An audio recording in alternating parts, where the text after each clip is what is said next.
오늘은 이제 예배론에 관한 부분을 좀 마무리 지기 위한 과정 속에서 신앙의 단계라는 과정을 살펴보면서 함께 한번 몇 주에 걸쳐서 은혜를 나누고자 원합니다. 먼저 요한일서 2장 14절의 말씀을 보면 우리들의 신앙에 단계가 있으니 아이들의 신앙, 청년들의 신앙, 그리고 아비들에 이르는 신앙의 단계가 있음을 성경이 말씀합니다. 오늘은 먼저 그러면 도대체 누가 어린아이 신앙, 영적으로 어린아이 신앙에 있는 자인가라는 말씀을 통해서 한번 살피면서 은혜를 나누기를 원합니다. 먼저 어린아이는 예수를 이제 갓 나의 구원자로 믿어 구원받은 자예요. 그래서 먼저 요한복음 3장 16절 말씀에 하나님이 세상을 사랑하셨기에 그 독생 예수를 믿는 자만이 영생을 얻는다고 말씀하고 있고, 사도 바울 역시도 사도행전 16장 31절 말씀에 주 예수를 믿으라 그리하면 너와 내 집이 구원을 얻으리라 말씀을 통해서 영적으로 어린아이의 신앙에 딱 서는 출발점이 예수를 나의 구원자로 믿음의 시작이 되어진다는 사실을 말씀해 주고 있습니다. 그러면서 이 믿음에 대한 표현을 여러 또한 단어로도 표현하고 있는데, 가장 먼저는 요한복음 1장 12절의 말씀에 영접이라고도 표현합니다.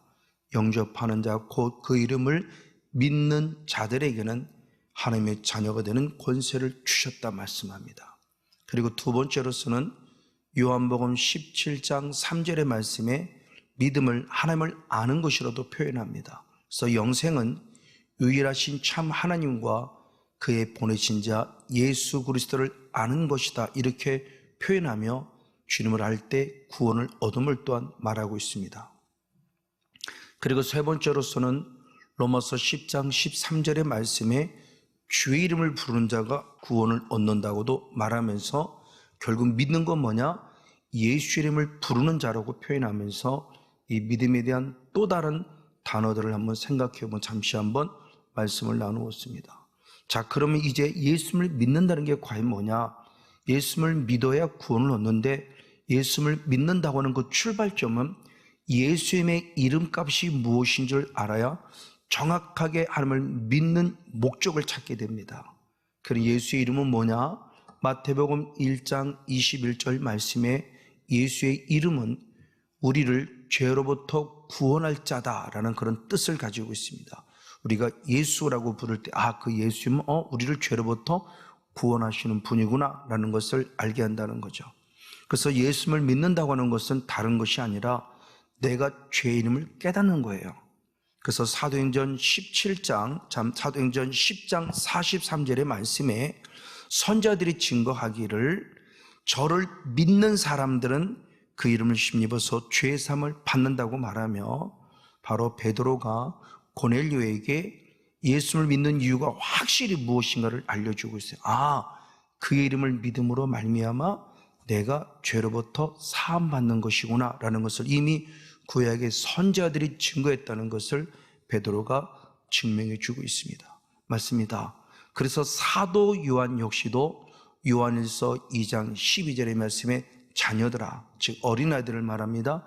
자녀들아 말하며 너희 죄가 그 이름으로 말미암아 사함을 얻음이라고 말하며, 예수님을 나의 구원자로 믿는 가장 영적으로 어린아이의 신앙의 출발점은 내가 죄의 이름을 발견하면서 십자가 앞에 무릎 꿇어 다시 한번 회개함으로 죄 사함 받는 은혜가 신앙의 출발점임을 분명히 말씀하고 있습니다.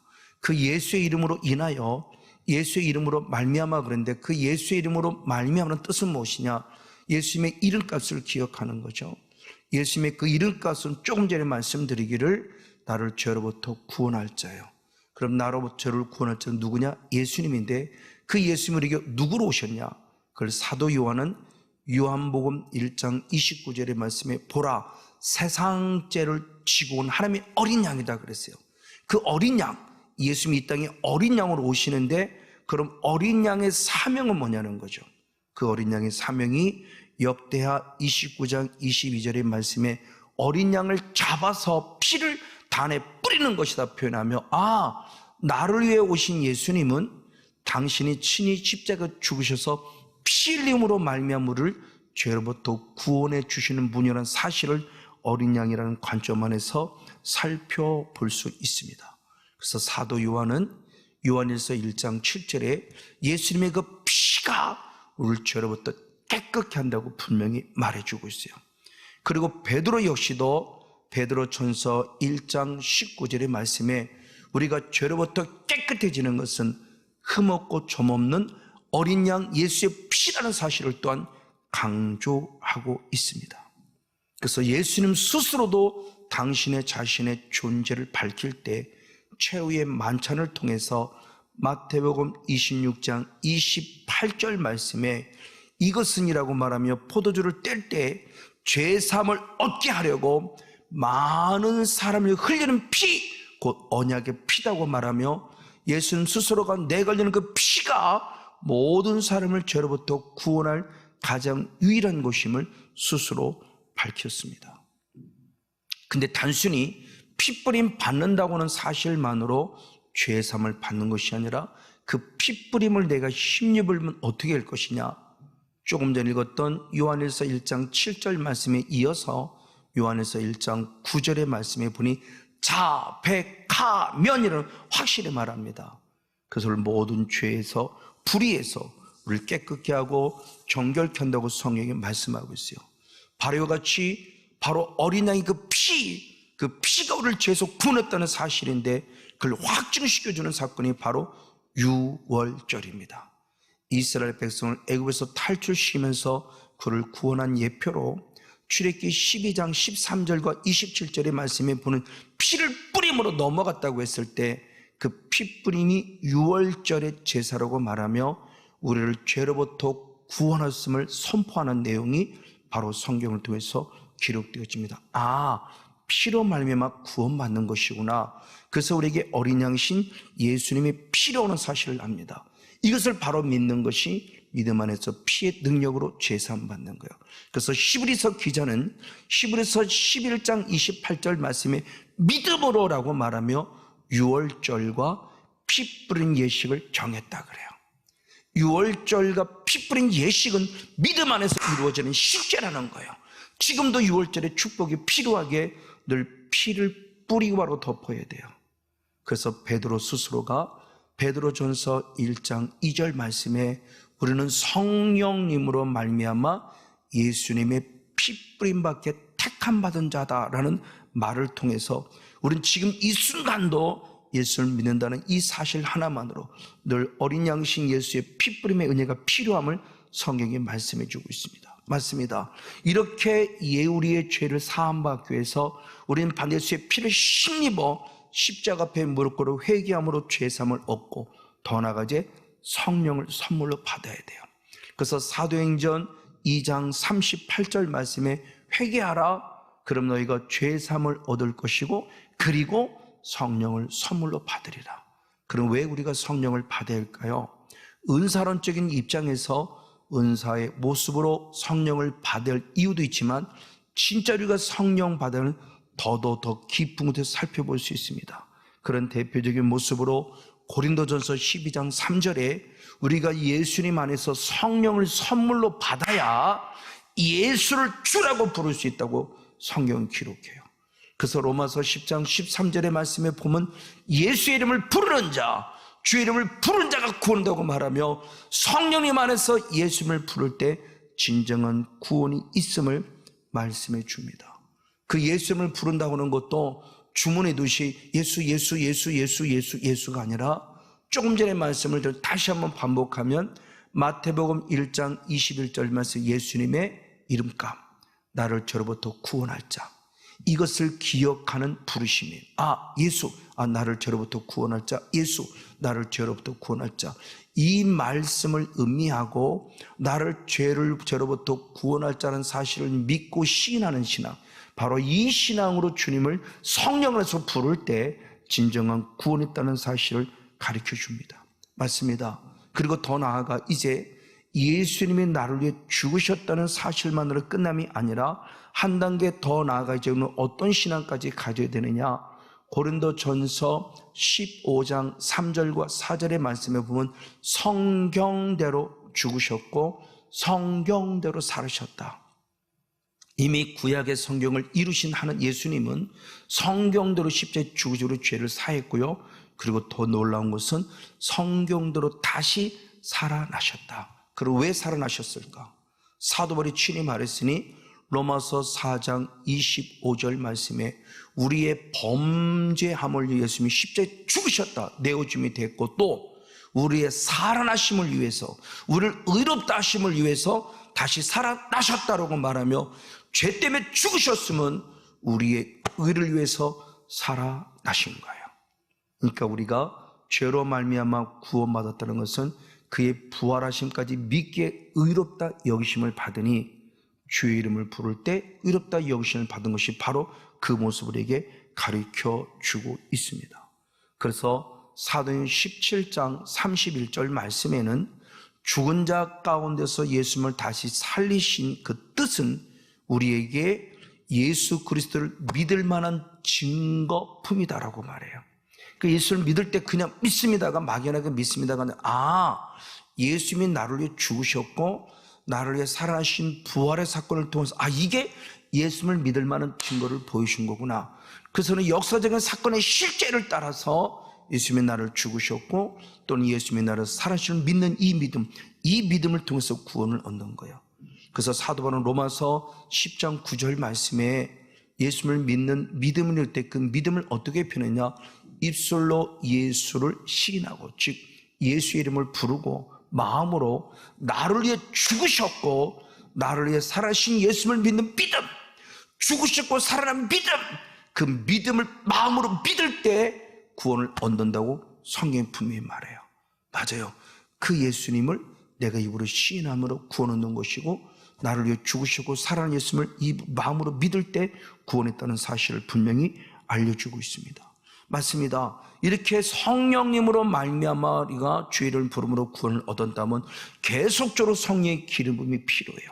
그래서 로마서 8장 14절의 말씀에 하나님의 영으로 인도함을 받는 자는 곧 하나님의 아들이라고 말하며 성령이 한 번만 머무르는 것이나 계속적으로 그의 인도함을 받아야 되고 로마서 8장 15절의 말씀에도 양자의 영, 현대 성경으로는 하나님의 아들이 되는 성령, 그 성령을 받음으로 말미암아 우리가 하나님을 아바 아버지라 부르짖는다. 아까 앞절에서도 성령으로 말미암지 않고는 예수를 추구할 수 없다 그랬으니 그 성령님이 계속 내게 임하셔서 하나님을 아바 아버지라 부르는 은혜가 필요하다. 그래서 사도 바울은 또 갈라디아 4장 6절로 똑같은 말씀했으니 바로 우리가 하나님의 아들인 거로 그 아들의 영 성령을 힘입어 하나님을 아바 아버지로 부르게 하셨다라고 말하며 성령이 우리에게 임하실 일을 정확하게 말씀했어요. 그리고 이어서 사도 바울은 로마서 8장 9절에도 성령이 계속 내게 거하시면 나는 그리스도의 사람, 그리스도의 인이 된다라고 표현하고 있고 그 성령이 계속 내 안에 계시기에 로마서 8장 16절 말씀에 성령이 친히 우리를 하나님의 자녀로 증거해 주신다 그랬으니 한 번으로 끝남이 아니라 계속적으로 기름 부음 받아서 하나님의 사랑하는 아들이었다는 증거가 필요하니 누가? 성령님께서 하신다고 말씀해 주고 있습니다. 맞습니다. 이것이 바로 믿음이고 이것이 바로 구원입니다. 그리고 바울은 더 나아가 하나님을 알아야 된다고 그랬어요. 그래서 에베소 4장 13절의 말씀에 예수 그리스도를 믿는 것과 아는 것에 하나가 되어라 그랬어요. 우리 모두가 다 같이 하나가 되는 의미도 있지만 믿는 것이 곧 아는 것이라는 의미를 가지고 있고 그것이 따로따로가 아니라 믿는 것이 곧 아는 것이고 아는 것이 곧 믿는 것이라고 말해요. 그 사도행도 똑같은 말을 했죠. 요한복음 17장 3절 말씀에 영생은 유일하신 참 하나님과 그의 보내신 자 예수 그리스도를 아는 것이다. 아멘. 이렇게 알아야 돼요. 그래서 구약에서도 호세아 선지자를 통해서 호세아 6장 3절 상반절의 말씀에 본 여호와를 알자, 여호와를 힘써 알자 이렇게 표현했어요. 그래서 사도 요한 역시 요한에서 2장 14절의 말씀에 신앙의 단계를 말할 때 아이들아 너가 아버지를 알았음이라 그래요. 그 알았다는 것이 무엇을 하는 거냐? 지식으로 알미 아니라 하나님을 경험하고 체험하는 아버지. 그렇죠? 사랑하는 자녀들이 있고 손주들이 있을 때 아빠라고 부를 때 얼마나 감격스럽고 할아버지라고 부를 때 얼마나 감격스럽습니까? 그 이름을 부르는 자체만도 감격스러운데 오늘도 성경은 성령 안에서 하나님 아버지를 부를 수 있고 아는 것이 진정한 구원임을 말할 때 이 알에 대한 모습을 표현했죠. 예수도 똑같이 표현했습니다. 마태복음 16장 16절의 말씀에 베드로가 주는 그리스도시요 살아계신 하나님의 아들입니다 고백할 때 예수님이 너무 기뻐하셨어요. 그러면서 이걸 누가 알게 하셨느냐 그랬을 때 마태복음 16장 17절 말씀에 이것은 내 혈육이 알게 한 것이 아니라 하늘에 계신 아버지께서 알게 하셨다고 말하며 성령의 친히 알게 하신 그 은혜임을 말해요. 지식으로 알미 아니라 내 삶의 경험을 통해서 안 그 알므로 우리에게 진정한 구원이 있음을 성경이 말씀하고 있다는 사실이에요. 맞아, 이와 같이 예수님을 나의 구원자로 믿고 내가 예수님을 영접하고 또는 주의 이름을 부르고 또는 내가 주님을 알므로 말미암아 이제 새로운 피조물이 되었다고 고린도후서 5장 17절은 말합니다. 그리스도 안에 있으면 보라 새로운 피조물이라 이전 것은 지나갔으니 새 것이 되었다 말하며 이제 우리가 새로운 피조물, 다시 말하면 우리가 그동안 사탄의 자녀였다가 이제 하나님의 자녀는 신분 세탁이 되고 말할 때 새로운 피조물이라고 고백합니다. 근데 이전 것은 지나갈 때 그 이전 것이 뭐냐는 거죠. 예수님을 믿기 이전에 있던 나의 본질이에요. 그걸 에베소 2장 3절의 말씀에서는 육체의 욕심을 따라 육체와 마음이 원하는 대로 행하고 있는 본질상 진노의 자녀다라고 표현할 때 내가 의도하지 않는 모습이에요. 전에는, 예수 믿기 이전에는. 그럼 이것을 또한 뭐라고 그러는가? 사도 바울 역시 갈라디아 4장 8절의 말씀에 있을 때 이 본질상 진노의 자녀된 이 죄성에 대한 부분은 하나님이 아닌 자들의 종로로 됐다. 하나님이 아닌 자는 당연히 사탄을 말하는 거겠죠. 그래서 우리의 신분이 세탁이 되었다, 즉 새로운 피조물이 되었다는 것은 골로새서 1장 13절의 말씀에 흑암의 권세에서 건져냈다, 즉 사탄의 나라에서 건져내 누가 되느냐? 하나님의 아들의 나라, 하나님 나라의 아들, 하나님 나라의 딸이 되었다. 이게 새로운 신분 세탁이에요. 이제는 사탄의 자녀에서 하나님의 자녀가 된 겁니다.